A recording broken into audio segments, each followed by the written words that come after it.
Умарҷон Шарипов муқобили Рахсибоев аст. Наимҷон Иброҳимзода партоб бисёр мувофиқ ва мубинед ки чӣ гол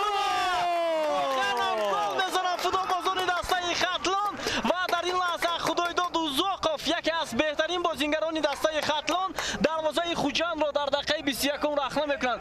Ин чизашро мо интизор надоштем. Вохана мамо месазад ки ин гуна дастаро дастгирӣ кард. Ин гуна дастае ки метавонад дар сафар ба худ иҷоза бидиҳад то ин ки ба тури дарвозаи дастаи Хуҷанд ба задани гол аввалин шуда даст ёбад.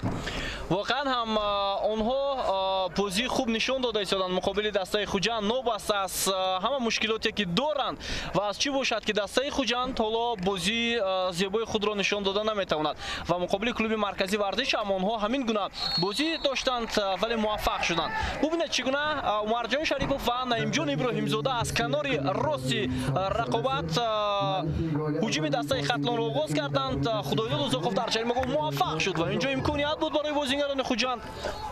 Наимҷон Иброҳимзода партоби ӯ ба ҷаримагоҳи дастаи Хуҷанд, туп дар ихтиёри футболбози дастаи Хатлон. Бубинед ки чӣ гуна дар ҳамин лаҳза Умарҷон Шарипов метавонад тупро дар ихтиёри худ нигоҳ дорад. Имконияти бисёр мувофиқ. Афғонов зарбаи ӯ гол!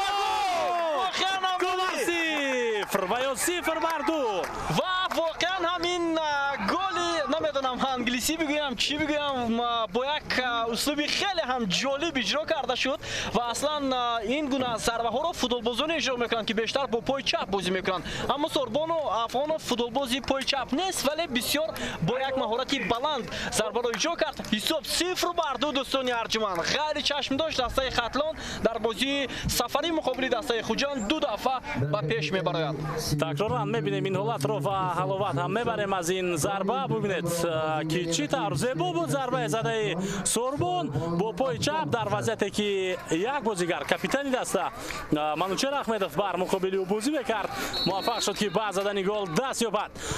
Дар нимаи дуюм футболбозони дастаи Хуҷанд бисёр ҳам зебо бозӣ карда истоданд ва имконият доранд онҳо. Зарба ҳам зада шуд ва ҳисоб дар қисмати дуюм кушода мешавад. Бисёр имконияти хубро Фатуллоев барои Санҷар Рихсибоев фароҳам овард. Санҷар дар рақобати 1 ба 1 бо дарвозабони дастаи Хатлон ҳисобро 1 бар 2 кард ва ҳассосиятро дар ин бозӣ нигоҳ дошт.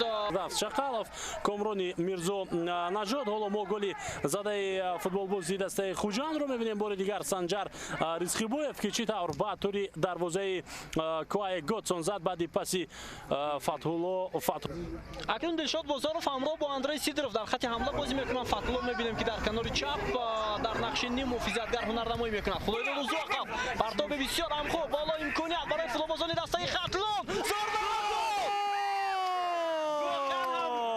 Олӣ бозӣ мекунанд футболбозони дастаи Хатлон ва Парвиз Охунов муаллифи голи сеюми Хатлон мешавад.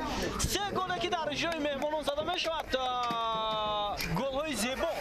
Воқеан ҳам бисёр ҳам олӣ буд ва дар як лаҳзае ки ӯ ҳатто ман гумон кардам ки аллакай мавқеи зарбазаниро аз даст дода истодааст, бо пои чап зарба зад ва туп ба сутуни дарвоза бархурд, баъдан ба тури он ворид гардид.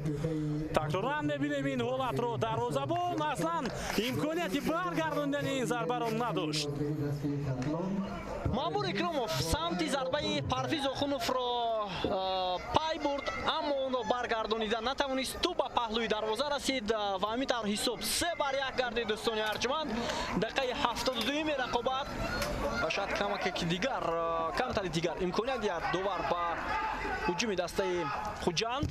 Чакалов вазъияти бисёр ҳам хафнок ва ҳисоб 3 бар 2 дӯстони арҷуманд.